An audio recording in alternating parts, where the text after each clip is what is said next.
What's up, guys? I'm excited to do some of these more content, so showing my face and everything. Before we get into the podcast, there's an intro and also an outro to say the least.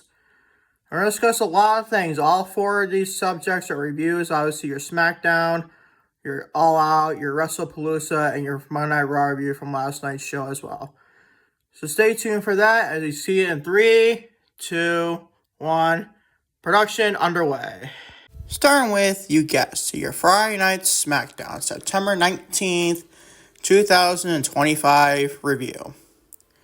Starting with SmackDown, opened with Michael Cole acting like he was about to go backstage to interview Brock Lesnar, but Lesnar ended up coming into the ring, picking up Cole and carrying him into the ring.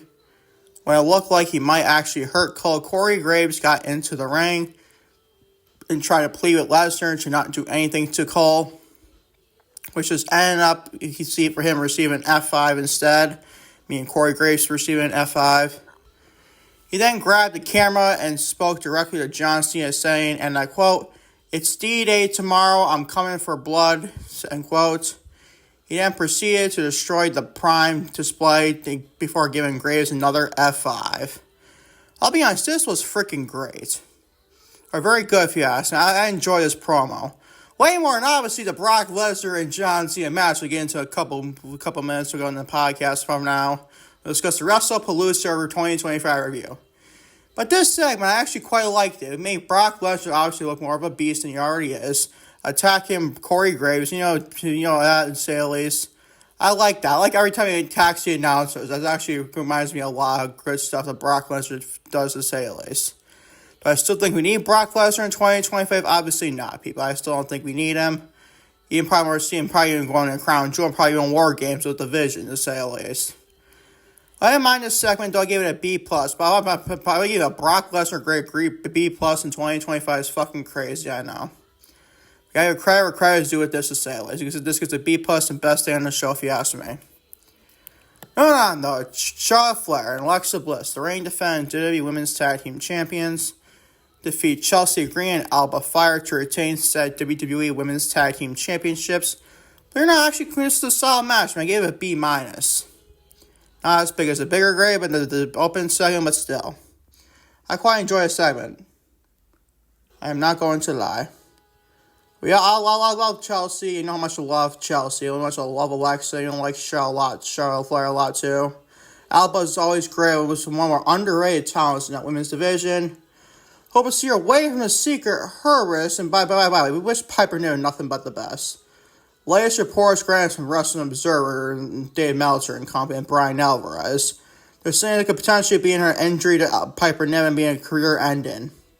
So that's going to suck if that's the case, but then again, it's only from Wrestling Observer Live and Brian Alvarez and Dave Meltzer, bro. Let's be real.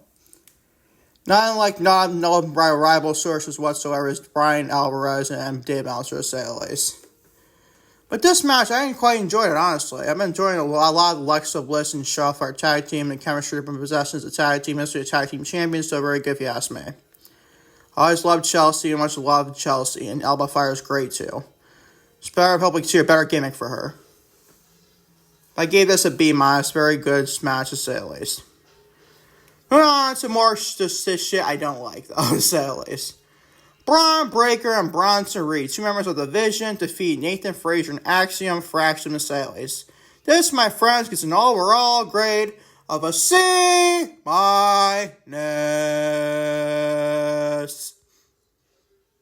What the fuck are we doing here? What the fuck are we doing with Fraxion, boys and girls? Braun Breaker and Bronson Reed are great. I'd like them as a tag team, believe it or not.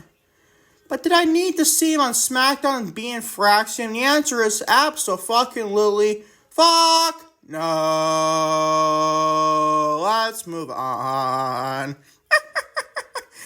More filler, though. More bullshit, fucking weird shit from SmackDown Women's Division. I also love Tiffany Stratton.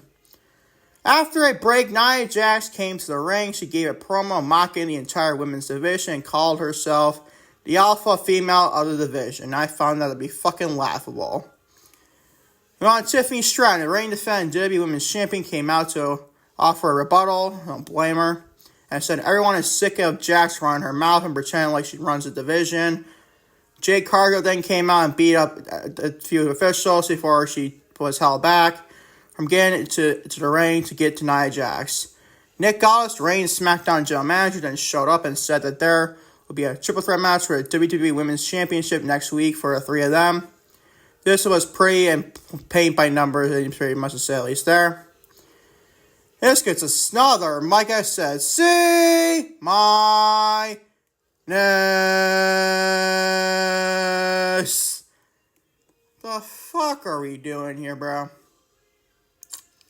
I love Tiffany Stratton, by the way, we're going to discuss that in the WrestlePalooza and Monday Night Raw reviews for them, but still. If you don't see Stephanie Vaquer and Tiffany Stratton at Crown Jewel, I'm going to get very pissed off, man. If Tiffany Stratton's not healthy, that's fine with me. And I'll be honest, I'll be fine. If she's hurt and everything, then I understand if they're not doing that match there.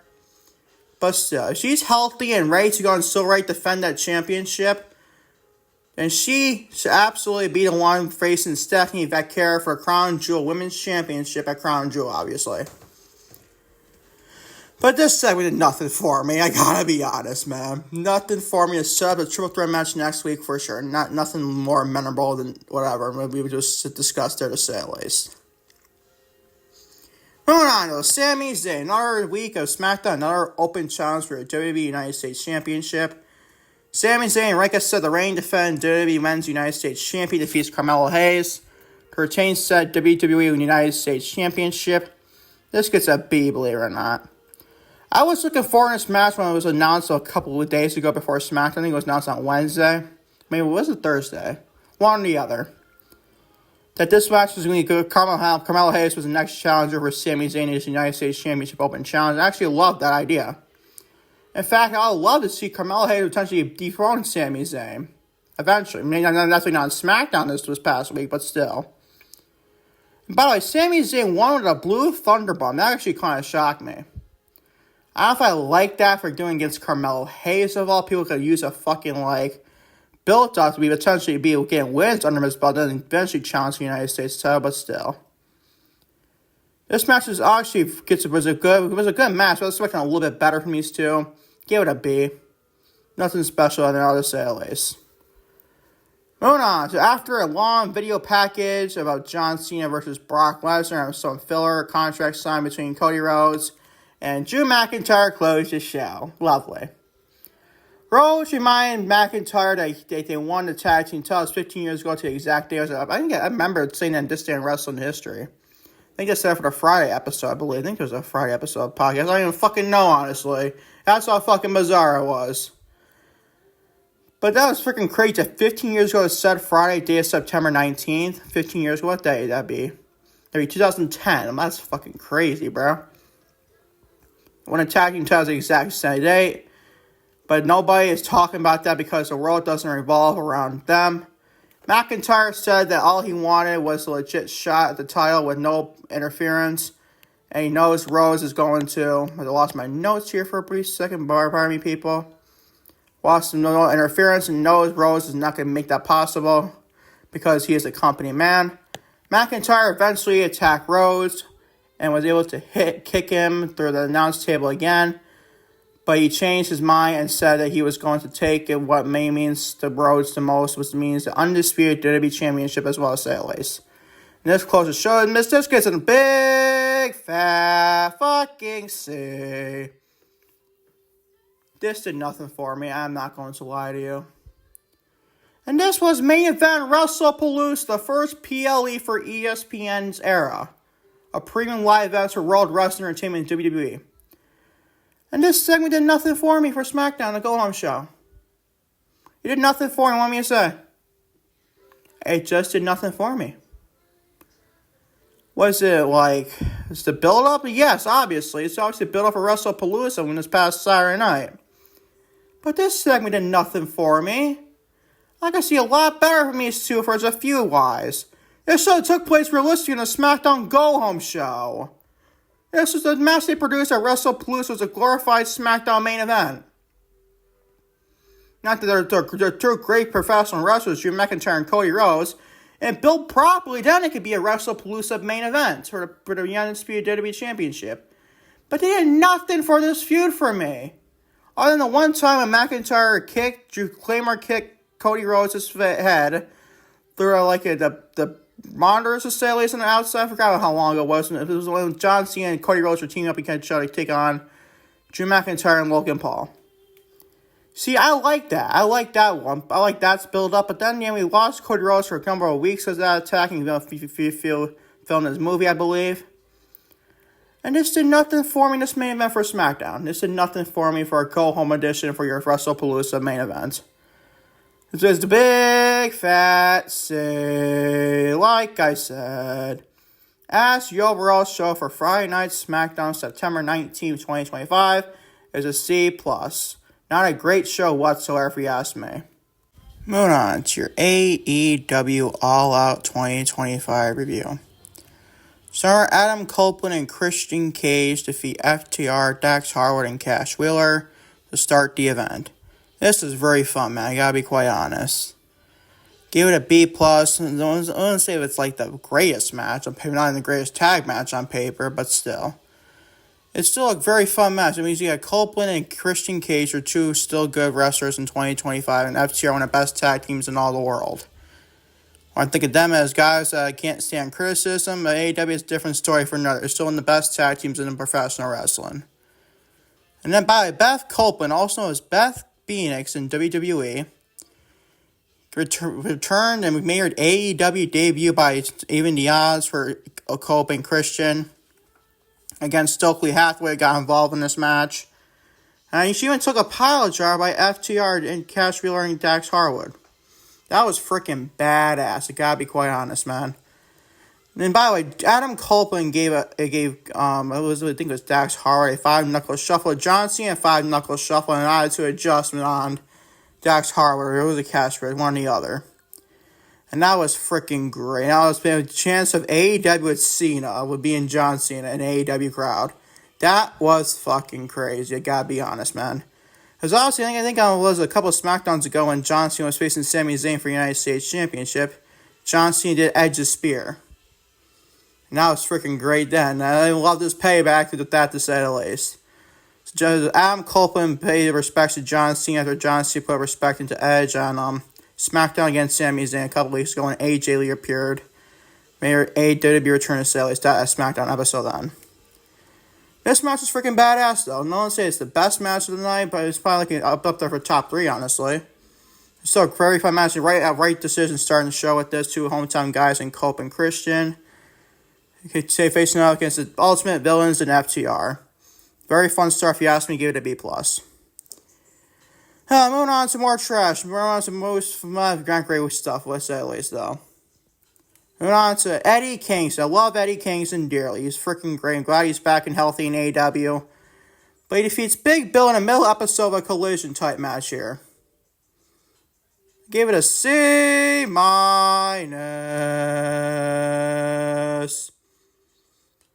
What the fuck are we doing here?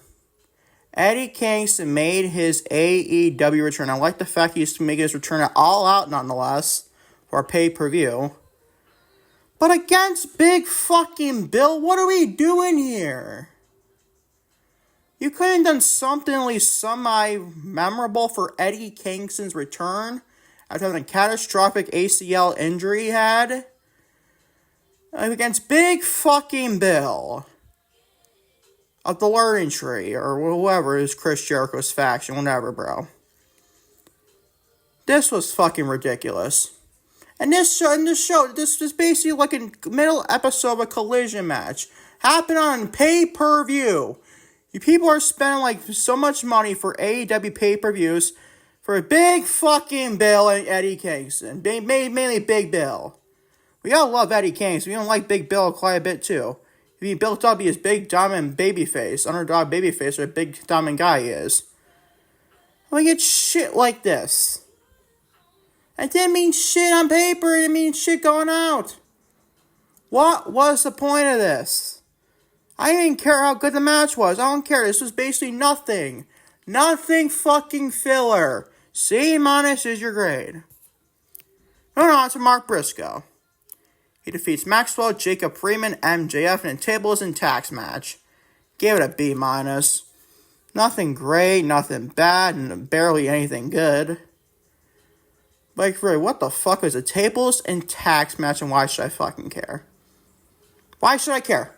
AEW sicko, why should I fucking care about this? Tony Khan, why should I fucking care about this? Generally asking, I love MJF, love Mark Briscoe, I just didn't care. What is there to fight for a tables and tax match? Who the fuck cares? We've seen table matches and people going through tables all the fucking time. I don't need to see another one with this. Who cares? I love Briscoe. I love MJF. But those two guys couldn't make me care about this. Give it a B-. That's all it is. Should we move on? Some more filler. Ricochet and the Gates of Agony defeat the Hurt Syndicate. A big fat fucking C. Just like the previous match of this, and also previous match before, that Big Bill and Eddie Kingston. Fucking filler.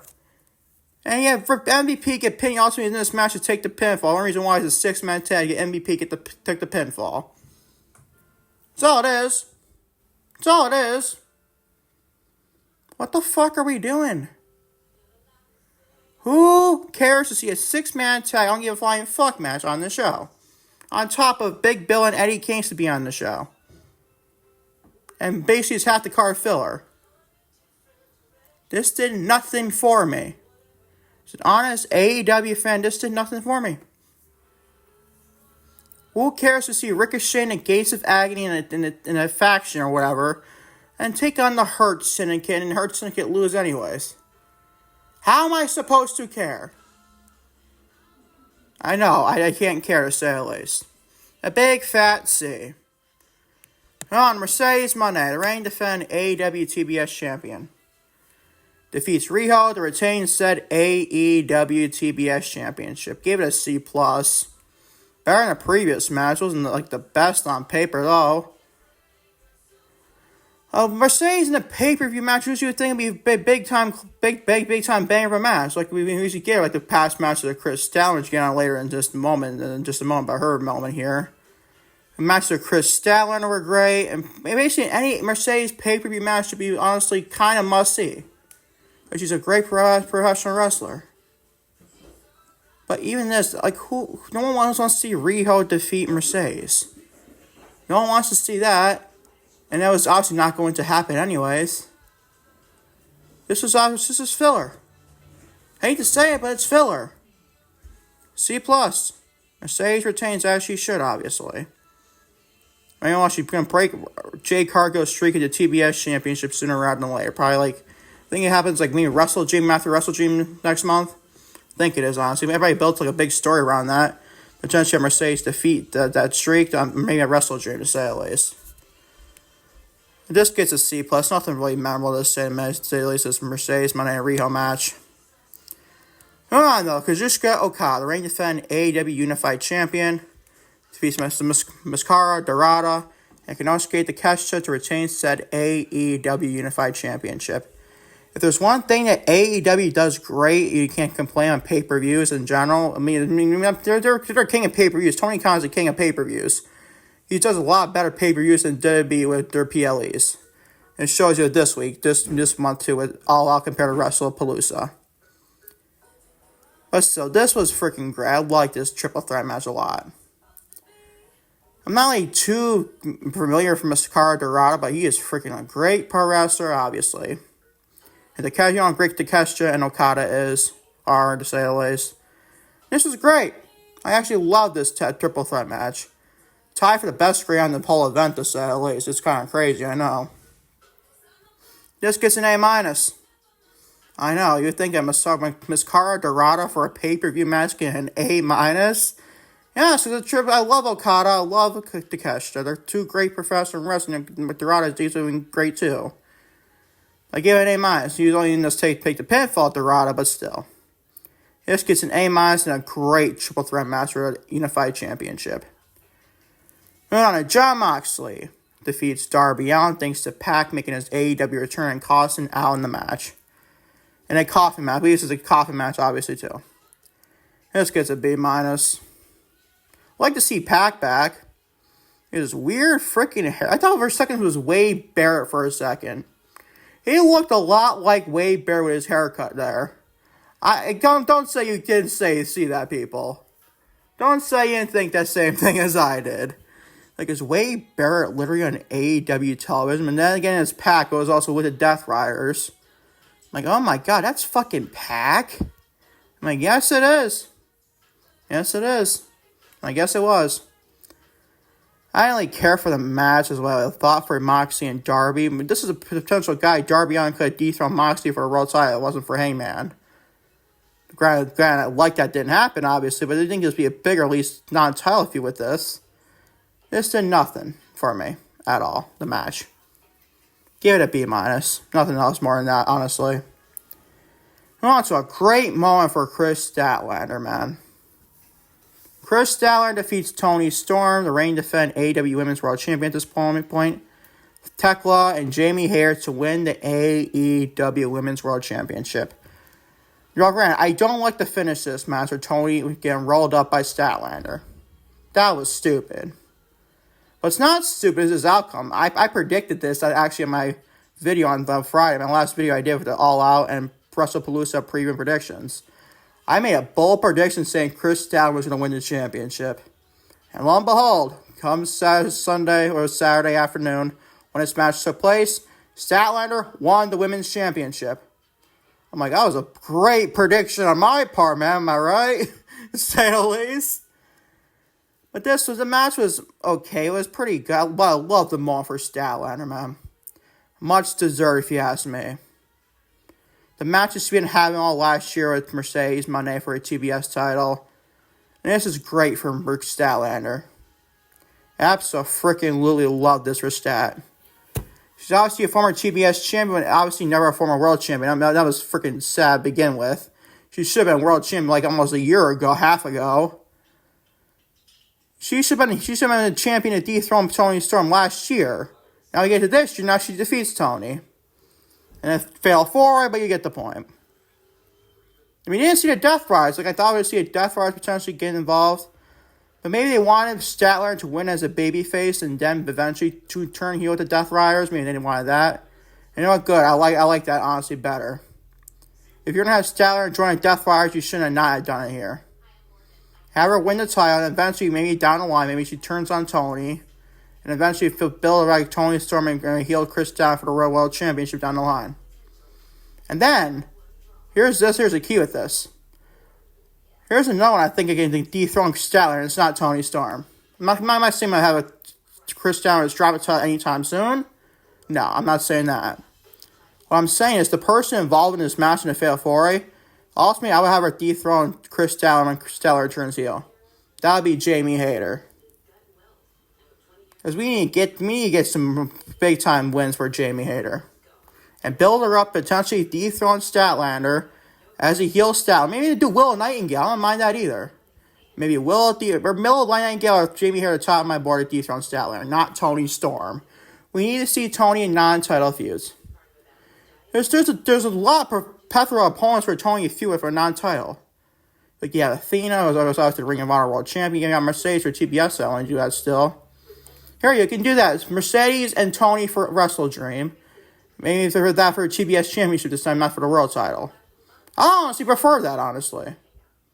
You don't need to do that for a World title again, but you don't need to do that. If you're not going to be a non-title match, have it be for like the TBS title. Next month at Wrestle Dream. I'd rather honestly prefer that, honestly. Mercedes can get a win back there. That would be better if I feel, honestly. But this Fatal 4 is actually pretty decent, man. I gave it a B. An absolute A++ moment for Statlander, dude. Fucking love it for Stat. Getting the World Championship long overdue. The match between Mercedes Monday last year proved that, honestly. And this gets a B. Moving on to Bro Dito. Bandito and Brody King, obviously. The reigning defending AEW World Tag Team Champions. Defeat the Young Bucks, Jet Speeds, people like Bailey and Kevin Knight, obviously. And Don Callis families, Sarah and Josh Alexander. And during the match, Jack Perry came out and the Young Bucks attacked Perry. until Kill Switch, also known as Luchasaurus, made a save for Perry and lines himself back with Perry and is back as Luchasaurus. I love this moment, by the way. I don't know if they're heel or babyface. I'm pretty sure. I think Jack Perry and Luchasaurus would be babyface. I'll be kind of shocked if they're not. But this was freaking great. I even like the ladder match, too. I even like the ladder match involved with the outside shenanigans with the Young Bucks and Jack Perry. And obviously, it's a freaking 8 people involved with a ladder match and with tag team titles involved. If any ladder match would be freaking great, honestly. When the Grand we see it all the time, it gets kind of boring after a while, like the Money in the Bank ladder matches for WWE. You know, like I think it's still AEW Revolution had like I believe it's like a tournament involved, and then you get to like the Unified Championship. Wasn't the International title back then? I don't even fucking know, people. I think there's a ladder match back in those types of eras with Revolution. And this ladder match is freaking very good. Obviously, give it a B+. And I love the fact that Bro Dito retained their tag team titles. I was worried shitless when the Young Bucks were in this match that they were going to win the titles. Thank God it did not happen, and Jack Perry basically somehow saved it. He somehow saved it. The scapegoat Jack Perry saves us from Young Bucks terror, man. Thank God. This gets a B+. And I like the moment Luchasaurus and Jack Perry reuniting each other, because let's be real. Killswitch was doing nothing with Kip Sabian and Christian Cage, obviously after post-Christian Cage and everything. And I love the fact he's back with Jack Perry as Luchasaurus. That is freaking great, if you ask me. And best being another tag team for that tag team division can desperately use. And that's freaking great, if you ask me. This just gets a B+. I love the moment, too, with Jack Perry about to get a V-trigger to his head. And has lifted up his head and looked at Matt Jackson. And he gave him like this starn, evil look on his face. Like, you don't know what the fuck he messed with. And lo and behold, we saw like the lights went out and obviously Luchasaurus was in his like hospital bed. I find it can be kind of bizarre because we just saw him at Forbidden Door. But then again, he wanted to bring back the Luchasaurus character too, so there you go. Not Kill Switch. And he took out the Kill Switch belt, by the way. And he flew it in the crowd. That was freaking great. So even though I love this, I love the moment. I even like the match too. I gave it a B+. Should be honest with you, an A-, so I'll argue that too. I don't blame you if you said that too. Let's get to B+, man. Very fun tag team ladder match if you ask me. Moving on to your main event for All Out 2025. Hangman Adam Page, the reigning defending AEW World Champion, defeats Kyle Fletcher to retain said AEW World Championship in the main event. Give it an A- tie for best guy in the show. And it better be, it's your main event. But I think this did not need to go 40 plus minutes. It did not need to go 40 minutes. Like, what the fuck? Like Hangman Page is your world champion. I know Kyle Fletcher's the TNT champion. I'm not saying this match could have been like 25 minutes or even 30 minutes. I actually like that. But going above like 30 minutes to get the 40 involved for Kyle Fletcher and Hangman Adam Page. I know they're great professional wrestlers. I understand that. We get that. We all know that. But it does need to be 40 plus minutes with a predictable outcome at Hangman, because Hangman was never losing his match. And he obviously didn't here. And all predictable can be good predictable too, but this was complete fucking ridiculous predictable. We all knew Hangman was going to win this match. That's not the problem I even have with this. Why is Kyle Fletcher taking an L? Because you have no challengers for Hangman, not named MJF. As a TNT champion, Kyle Fletcher, take the L, and then what happens after that? He's going right back to Collision, defend that TNT championship. That's ridiculous. That is ridiculous if you ask me. The match was great, obviously. Tied for best grand. It shows me I'm not having my critiques about this, though. This gets an A-. A- is your grade. Still a very fun main event. It's two great professional wrestlers, Kyle Fletcher and Hangman Adam Page. But this did not need to go 40 minutes. It was going head-to-head, probably even the second match for WrestlePalooza. I don't remember if it was or not. I know it's going head-to-head with Lesnar and Cena to kick off WrestlePalooza, but still. This gets an A- for main event. As the overall pay-per-view for AEW All Out 2025 gets an overgrade of B-. It's still a good pay-per-view if you ask me. Edges out WrestlePalooza a little bit. I ain't saying much for WrestlePalooza. I'm going to get into right now the WrestlePalooza review right now. And moving on to your WWE WrestleDream. Your WWE WrestlePalooza 2025 review. That's the last thing we need is a WWE WrestleDream, man. It's the complete last thing we need for them. We're starting with Brock Lesnar defeats John Cena in a squash match to start the event. This, my friends, gets an overall grade of a C-.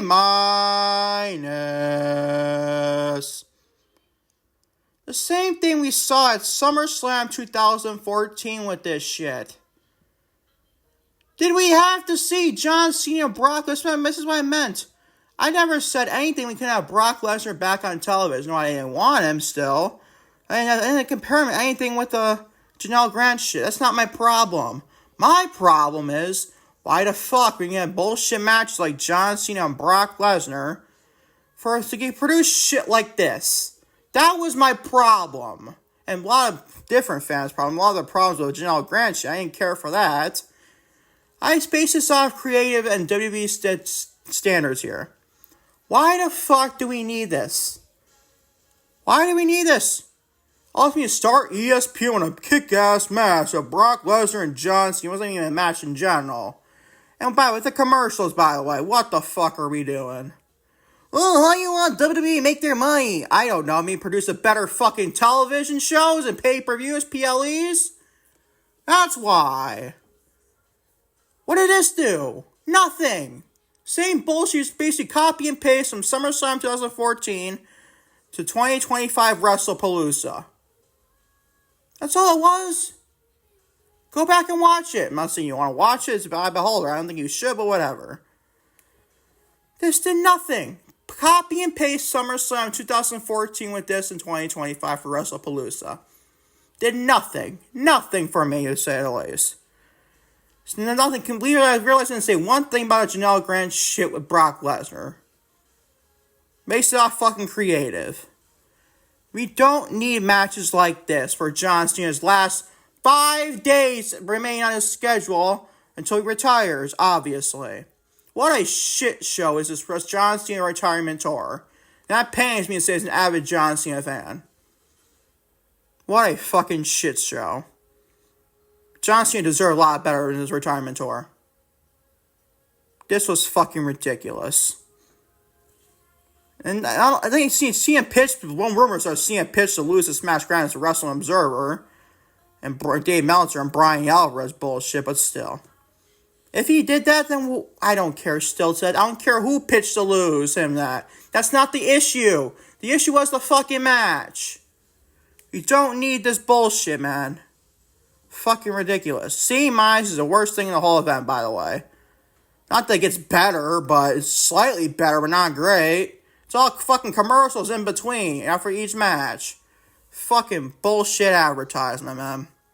Money, motherfucking money with WWE. Moving on to Bronson Reed and Braun Breaker, the Bronsons of the Vision. Defeat the Bronsons of the Vision. I kind of like that name, honestly. Bronson Reed and Braun Breaker, the Bronsons, defeat the Usos, Jimmy and Jey Uso. Also, LA Knight was a special guest referee in this match as well. Give it a B-. Solid. I didn't fucking care. I didn't care. And this is the Usos reuniting another match. Take on the Division's Bronson Reed and Braun Breaker.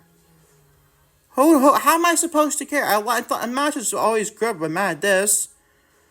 That doesn't mean I needed to see this for a PLE premium live event for ESPN's debut. For the PLEs for WWE, you get the point. This did nothing for me. Already off to two not great matches to start your show there, WWE, for PLE for ESPN, for WrestlePalooza. If you're trying to make this like your next WrestleMania, maybe don't do bullshit like the first two matches involved. Then maybe you can do some semi-better matches involved with a 5-match card, or even 6. I prefer 7 on this event. If you're building something to be something like a 7-match card, and we produce 5, how's that fucking WrestleMania level of production? How is that? We're going to have 5 matches on this card for one night. Not saying 1 or 2 nights, you get the point, people. This misses did nothing for me. B-, your fucking grade. Luckily, the next 2 matches actually better, showing against a catastrophic, just not great main event. I mean, not that the McIntyre and Rose match was bad, but it obviously was a main event worry for a PLE. No, Stephanie Vacquer. Lorraine, obviously, the La Primera herself, the Dark Angel, Stephanie Vacquer. And then obviously the match of the night. Probably the match of the weekend, honestly. Stephanie Vacquer defeats Io Sky to win the WWE Women's World Championship. This is the best thing on the show, A-. Fucking love this match. Is it like a match of the year contender? Maybe. I would say so. For females, obviously. For like a total, I mean, there's not been a lot of great matches this year. It could be making that the list, especially in the female side of things. Probably in the top 3 or top 5, honestly. This match was freaking great. You can obviously tell Stephanie Vacquer and Io Sky, 2 of the best women's professional wrestlers on the goddamn earth. Obviously. This was freaking great. Io, you much love Io, you much love Stephanie. Obviously, praise her so much on this podcast. And what a fucking moment for a Dark Angel, Stephanie Vacquer. And by the way, here's a wild statistic. She is now a 3-time champion in the WWE for this year, for 2025. That is fucking crazy, bro. She won an NXT Women's Championship and NXT North American Champion, double champion at the same time, too. Then a couple months later, like, what was this, like, I think like 2 or 3 months later, she's now the WWE Women's World Championship. Shout out to Stephanie, by the way. Shout out to Stephanie Vacquer. Fucking great. Easily one of the best women's professional wrestlers on the goddamn earth. One of. Not saying she is. I'm gonna say, I think Io is obviously the better wrestler. Io is probably the best women's wrestler in the fucking earth, ability-wise. I said it, bro. I said it. This was freaking great. You obviously how much I love the match. Love the spots in this match. I love the every single thing about this match. Io, Stephanie, give me a 20-minute banger. You signed me. You got me attention. This was fucking great. Love the moment for Stephanie becoming the Women's World Champion. I know people might say, oh, she's 3 months called up to the main Raw. She's always World Champion. What the fuck are we doing? What, you gonna have Io win after we got Monday Night Raw last night? Why would you go complain about that? Io has better things involved without the championship of the world title. I know she's obviously the best in the world, but you think be the best, you should be a champion. I get that. But Stephanie, she can do the better things with the title than Io would right now. Like, Io is involved with the Asuka, Kairi Sane, and Rhea Ripley story, and we saw him sprawl last night. That's freaking great. I love the fact that Io's involved non-television, like I've been saying with Rhea Ripley. I know Io's better than Rhea, I get that. We all know Io's better than Rhea Ripley. You know, they produces Rhea Ripley the bigger star. But still. So why would you complain about Stephanie Vacquer being world champion? Why would you fucking complain about that? Oh, she's 3 months called up. Why is she still a world champion? Why can't you fight for the mid-card title in between? You want Stephanie right now, like Julia right now from the United States title? How fucking stupid can you be for that comment? Stephanie is to do better things to world title. Io was already women's world champion this year. She obviously lost to Naomi at Evolution. What, can you give a title right back to Naomi? Or Io? We might as well hot potato up, give that title right back to Io when Naomi had to vacate it then. That's what you're telling me. Why would anybody complain about Stephanie Vacquer being women's world champion? I do have this one critique. What happens to Naomi? What didn't go out of pregnancy? Would Stephanie still beat Naomi? I think that would be kind of a bad decision. Then, I will be honest with you, said that. But Naomi is out of pregnancy. You can't give it better. If she's in the right height of her career, obviously, with the women's world title, once she goes out of pregnancy. Just bad timing all around. But still, you gotta be happy for Naomi, and you can be happy with Stephanie. Stop complaining for the sake of complaining, idiot wrestling community. I do think that if Naomi would have beat champion still, right now she didn't have pregnant or anything, I do wonder if Stephanie was gonna beat Naomi. I hope that God it wasn't the case, because Naomi can still be the world champion. Obviously, instead can be involved in better things with non-titles. But still, I think this match is freaking great all around. A minus, you're freaking great with Stephanie Vaquero and Io Sky. Best thing on the show. This had AJ Lee, CM Punk, Becky Lynch, and Seth Rollins on it. Best match of the night, I just said. Probably the match of the weekend, honestly. A minus, you're right. Moving on to AJ Lee, speaking of the devil. And CM Punk defeat Becky Lynch and Seth Rollins. Becky Lynch being a women's defending WWE Women's World Intercontinental Champion. And Seth Rollins, the WWE World Heavyweight Champion. Still a great match. Not as great as Io and Stephanie, but still gets a B+. AJ Lee, by the way, tapped out Becky Lynch to the Black Widow. Probably sets up things better than like later on, Becky Lynch and AJ Lee. Maybe at Crown Jewel for the Women's Intercontinental Championship, you can see that being the case. But I love, you know how much I've been loving the feud with AJ, Punk, and Lynch and Rollins. I've been loving Becky Lynch with Seth Rollins. Looking a lot better than Paul Heyman with Seth Rollins. That's better. That is a lot better than having Paul Heyman with Seth Rollins. Seth Rollins and Paul Heyman don't exist to have great chemistry whatsoever with each other. They just did nothing for me as a they did nothing for me as basically like a duo with Seth Rollins being the next Paul Heyman guy. Did nothing for me.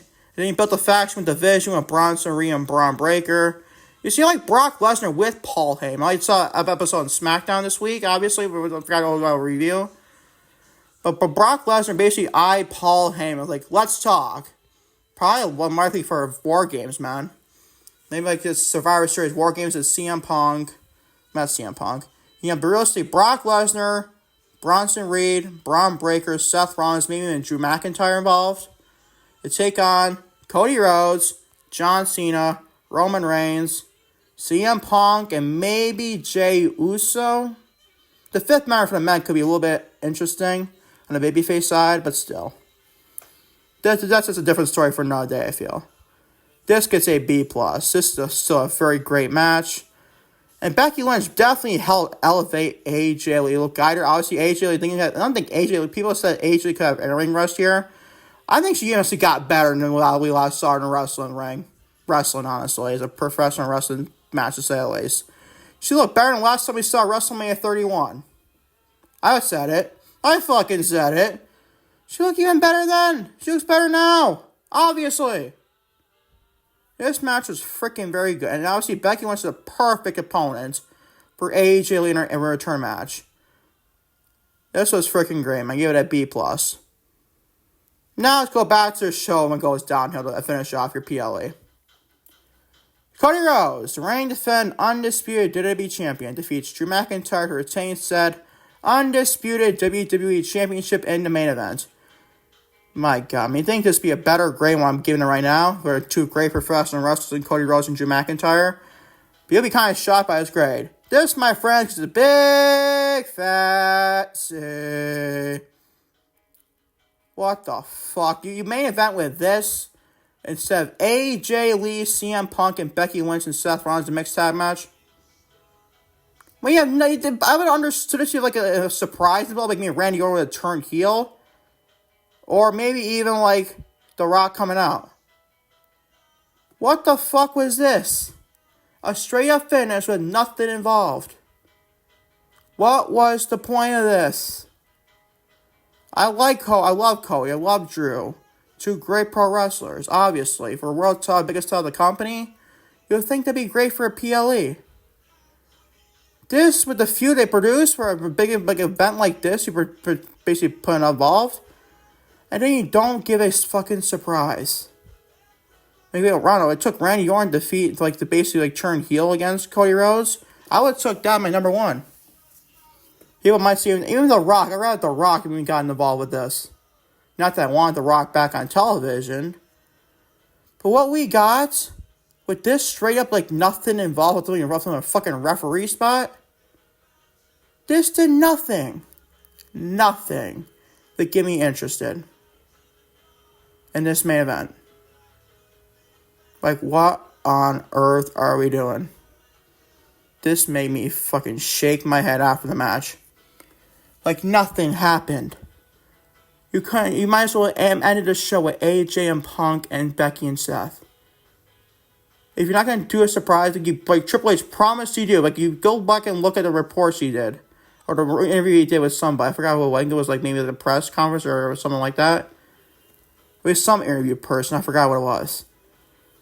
But you had Triple H promise the world be a surprise and summon different expectations with this. Surprises and big shock outcomes. Nothing was involved with the show. Nothing. Not one single surprise. Two good matches. That's all you got. What was the point of this event to ultimately counter-program All Elite Wrestling All Out? Damn it. And plus their pettiness. Pettiness, bro. It's fucking ridiculous. What this company's turned into in the year 2025. A big fat C to end your ESPN debut premium live event. Not great if you ask me. As the overall show for WWE WrestlePalooza 2025, it's not great but B-. Not be generous big time with that great B-. I think All Out barely was better than WrestlePalooza if you ask me.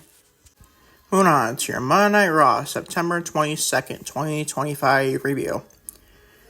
Starting with WWE Undisputed Champion Cody Rhodes kicked off Raw to discuss the upcoming Crown Jewel Championship match against the WWE World Heavyweight Champion Seth Rollins on October 11, 2025.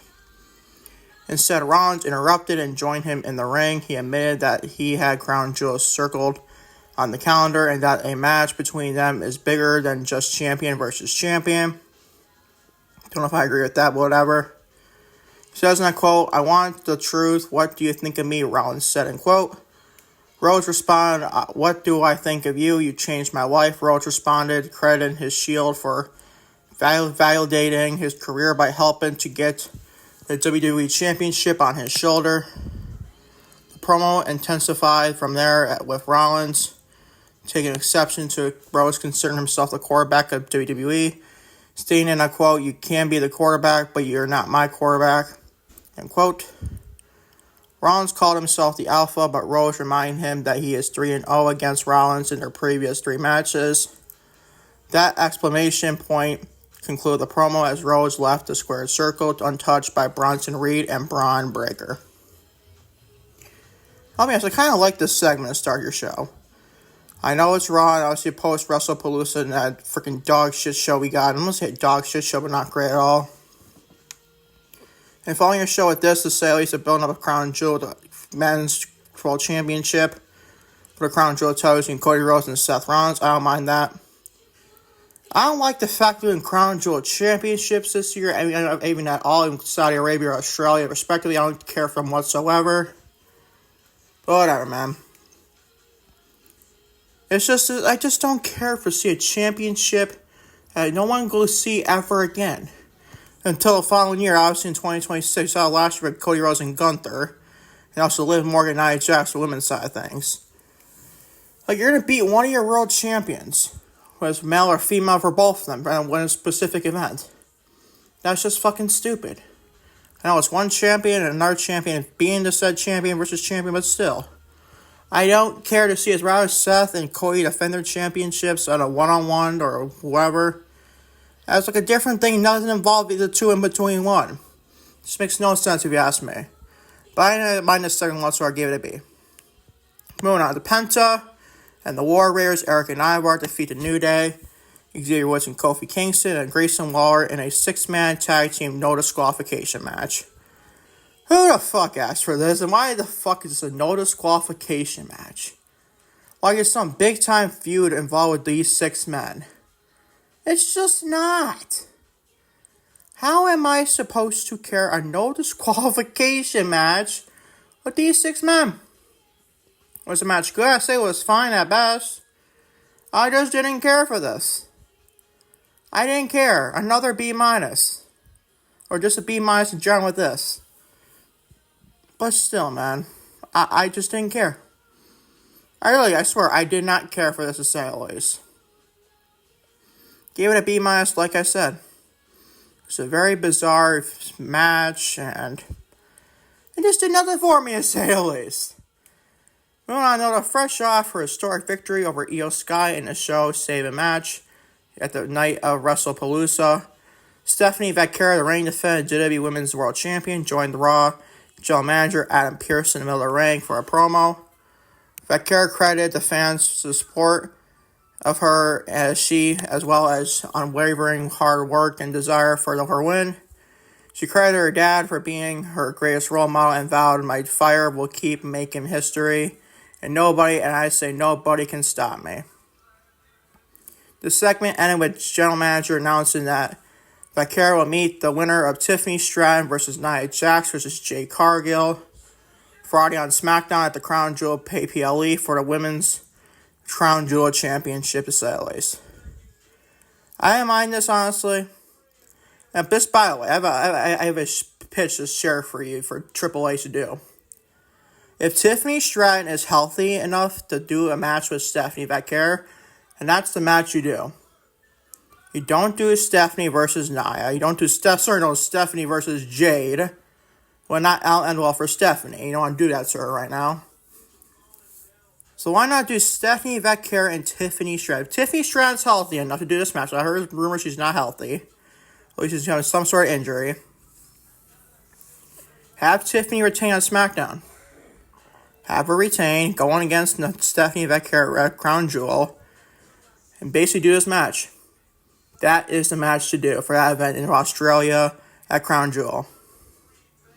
I don't care what anybody says. That is the match you do. It's not Stephanie Vaquero and Nia Jax. That doesn't interest me. Stephanie Vaquero and Jade Cargill does not interest me either. Stephanie Vaquero and Tiffany Stratton is your match for Crown Jewel. Anything else, as long as Tiffany Stratton is still her, which could be possible.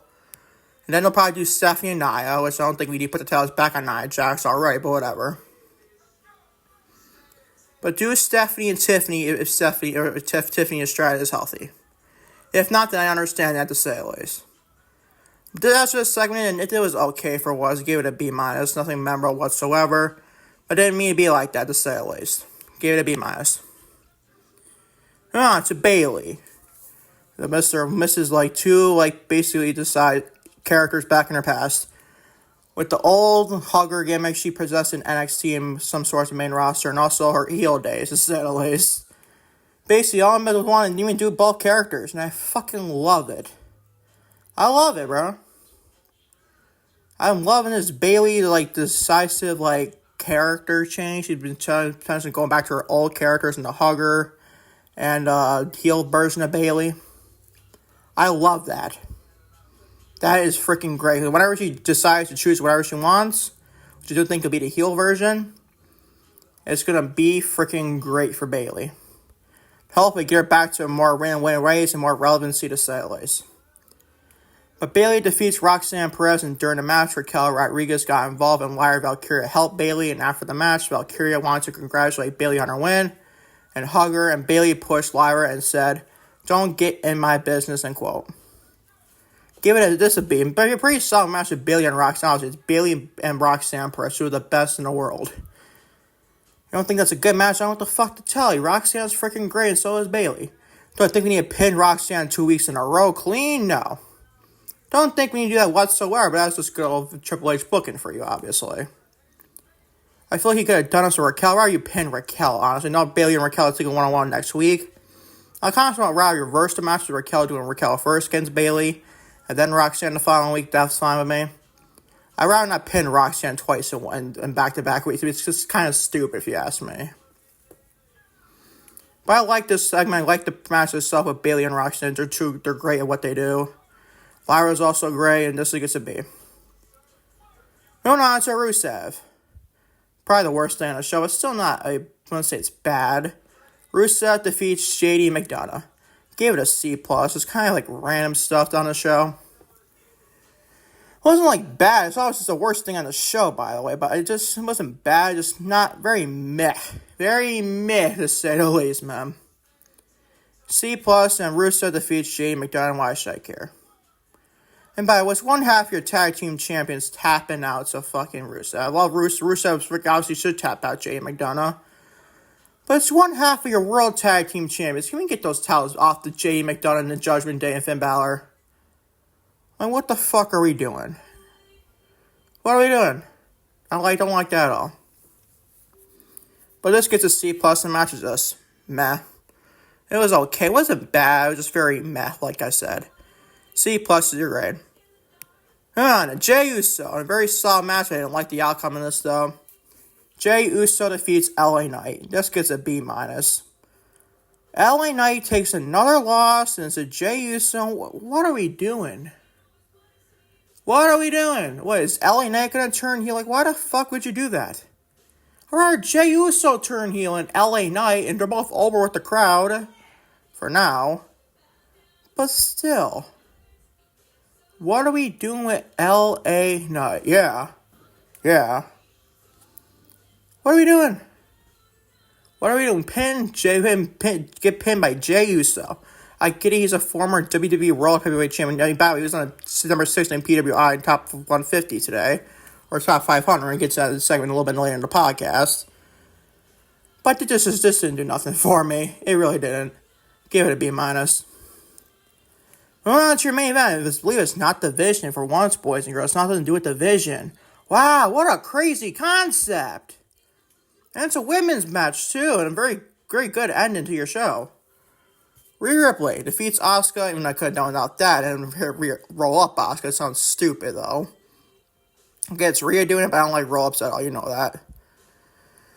Rhea Ripley defeats Asuka, and after the match, Asuka attacked Ripley and even hitting her with the miss, or Asuka's miss to say at least, to Rhea Ripley's face, and ordered Kairi Sane to attack Ripley, and eventually Io Sky attempted to save Ripley, and so eventually, after he hugs, Asuka attacks Sky with a spinning back fist, and also ordered Kairi to attack Sky to end the show, which she did as well. She attacked both Ripley and Sky. This was great. I liked the match despite the finish to this. I gave it an A minus. I absolutely loved the attack on Io Sky. And this is why Io did not win the championship at WrestlePalooza. Granted, you could have done Io versus Asuka for the world title. I don't want to complain about that. But so I feel like you can get that match without a championship. We saw it already for a championship. The other side of SmackDown Women's Championship, the WWE Women's Championship on SmackDown. We saw that already. We don't need to see it for another championship match. It's time for the Raw title, the Women's World Championship. And I liked it. I liked the storytelling. I liked the fact that Asuka was building up tension with her and Kairi to take out Io Sky eventually, and eventually culminated last night on Raw. And ultimately sets up Rhea Ripley and Io Sky to team up with each other to take on the Kabuki Warriors at Crown Jewel. Because Rhea Ripley's not missing that show. She's obviously not going to be in the world title match. She's obviously not Rhea Ripley. I'm not Rhea Ripley. Be Stephanie Vaccaroni or Tiffany Stratton, Nia Jax, or Jay Cargill on the world title side. In that Crown Jewel Women's Championship. But you're probably going to get Ripley and Asuka, or not Ripley and Asuka, Ripley and Sky team up with each other, take on the Kabuki Warriors, not for the women's tag team titles. I don't think you need to do that at all. Whereas Charlotte and Alexa Bliss do something to each other then. Maybe it's no more contendership for the women's tag team titles. I don't know. It'd be interesting to say like that. If Io Sky maybe and Rhea Ripley potentially against Alexa Bliss and Charlotte, that'd be kind of good for you, ask me. But I gave us an A minus. Best thing on the show by far. I won't say by far, but still, it's the best thing on the show. And most memorable thing on Raw last night. Raw is actually not... I enjoyed Raw more than any other reviews in this podcast. I enjoyed more than SmackDown, obviously. Both AEW All Out and WrestlePalooza as well. I was enjoying more than both. Because that's your overall show for Monday Night Raw, September 22nd, 2025. It's an overall show grade of B. One of the better Monday Night Raws all year, if you ask me.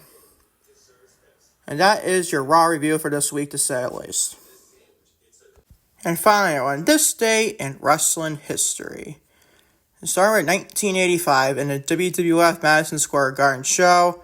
The British Bulldogs, Dynamite Kid, and Davey Boy Smith defeat the Hart Foundation, Bret Hart, and Jim the Anvil Neidhart by pinfall. Elsewhere on the card, in the match that billed as a colossal jostle, Andre the Giant was victorious over King Kong Bundy, winning by disqualification. So that was 1985. We went on 1996. In the main event of Monday Night Raw, Triple H lost by pinfall to Stalker Barry Windham. Rumors swirled that this was due to the fact that Triple H had broken kayfabe back in May during the curtain call incident and was being punished by being made to take the loss. That is 1996. Moving on to 2001, WWF on Unforgiving was held in Melt Mellon Arena in Pittsburgh, Pennsylvania, obviously. Raid title changes changed hands during the event, with Christian pinning Edge for the Intercontinental Championship, Rhino taking the WCW United States Championship from Tawdry, also by pinfall, and Kurt Angle forcing Stone Cold Steve Austin to tap out to the ankle lock to win the WWF Championship. That's 2001. Moving on to 2013, Monday Night Raw featured The Shield, Roman Reigns, Seth Rollins, and Dean Ambrose being put into an 11 versus 3 handicap match, elimination match against Daniel Bryan, Darren Young, Dolph Ziggler, The Usos, Justin Gabriel, Kofi Kingston, R-Truth, Rob Van Dam, Titus O'Neil, and Zack Ryder. This match was the first time that Reigns had been pinned in WWE. 2013, final part to say in wrestling history 2020.